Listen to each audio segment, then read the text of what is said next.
Ukážeme si, ako v Inkscape nakresliť základné tvary. Prvým tvarom je obdĺžnik alebo štvorec. Vyberieme si nástroj na vytváranie obdĺžnika, klikneme, ťaháme a pustíme. Vytvoríme štvorec.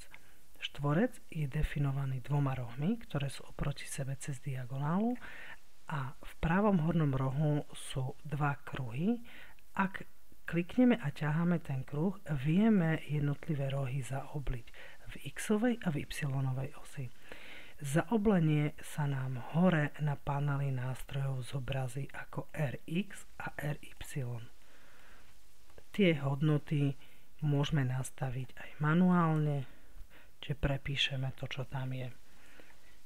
Ak chceme z obdĺžnika štvorec, zoberieme nástroj výber, čiže čiernu šípku a hore v možnostiach nástroja otvoríme kladku, nastavíme jednotky, v akých chceme veľkosť toho objektu a konkrétne nastavíme rozmery, napríklad 50x50. Ak ďalej chceme upravovať tento štvorec, môžeme zamknúť kladku a upravením jedného rozmeru sa nám automaticky dopočíta druhý rozmer. Ďalším nástrojom je kruh. Pri kruhu kliknem a potiahnem. Na nástroj kruh má niekoľko možností. Polomer x-ovej a polomer v y-ovej osi, to znamená, že ak je Rx a Ry rovnaké, je to kruh. Ak tie hodnoty nie sú rovnaké, tak to bude elipsa.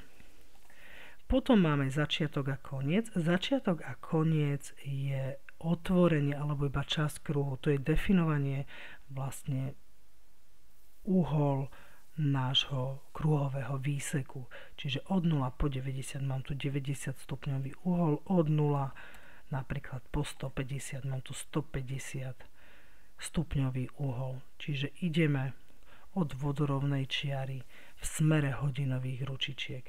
Kľudne môžeme kliknúť na dva kruhy, ktoré sú pri koncoch toho kruhového výseku. Kliknem a ťahám a viem si ten kruh otvoriť alebo zavrieť.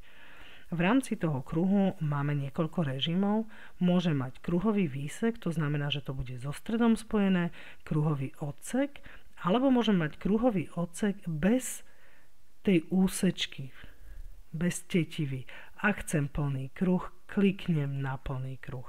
Tým pádom začiatok a koniec je 0. Tretí nástroj je vytváranie N-uholníka alebo hviezdy. Kliknem a ťahám. Ak je aktivovaný nástroj, kedykoľvek viem zmeniť počet rohov a sa mi upraví ten útvar. Ak kliknem ešte raz a nastavím hviezdu, je to rovnaký nástroj, len si prepínam, či to bude hviezda alebo to bude N-uholník.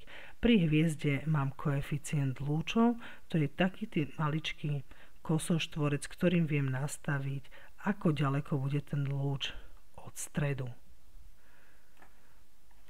Pri N-uholníku aj pri hviezde mám tam ešte možnosť zaoblenie a náhodnosť.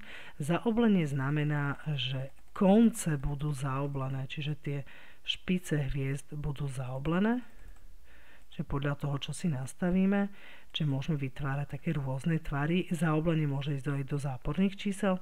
Náhodnosť znamená, že každý ten cíp bude náhodne pokrivený. Preto isté náhodnosť vieme nastaviť aj pri tom N-uholníku, to znamená, že každá čiarka bude náhodne